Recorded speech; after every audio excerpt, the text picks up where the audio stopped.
সুপ্রিয় দর্শক, আসসালামু আলাইকুম। দেশ এবং দেশের বাইরে থেকে যেখান থেকে দেখছেন সবাইকে জানাই আন্তরিক শুভেচ্ছা ও অভিনন্দন। আশা করি ইনশাল্লাহ সকলেই ভালো আছেন। জয়পুরহাট জেলার জয়পুরহাট গরুহাট থেকে আমি মোহাম্মদ ফিরোজ হোসেন আপনাদেরকে নতুন একটি শর্ট প্রতিবেদন দিচ্ছি। এই জয়পুরহাট জেলার এই গরুর হাটটি আসলে বাংলাদেশের সবগুলো হাটকে চ্যালেঞ্জ করে গরুর দাম কম দেয়। গরুর দাম কম হওয়ার একটাই কারণ, এখানে ইন্ডিয়া বর্ডার 6 থেকে 7 কিলোমিটার দূরে। জয়পুরহাট জেলার এই গরুর হাট থেকে ইন্ডিয়া বর্ডার 6 থেকে 7 কিলোমিটার দূরে। দেশ এবং দেশের বাইরে থেকে অনেক ভাইয়েরা আসলে আমার সঙ্গে যোগাযোগ করে। টেকনাফ থেকে তেঁতুলিয়া, বাংলাদেশের সব জায়গাতেই আসলে মাল দেওয়া হয়।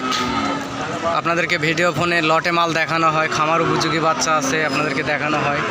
এবং আগামী কুরবানি ঈদ সামনে রেখে আপনারা বড় বড় গরুগুলো চাইলেও আপনাদেরকে দেখানো হয় এবং দেওয়া হয়। ইনশাআল্লাহ আমার চ্যানেলের পক্ষ থেকে স্ক্রিনে দেওয়া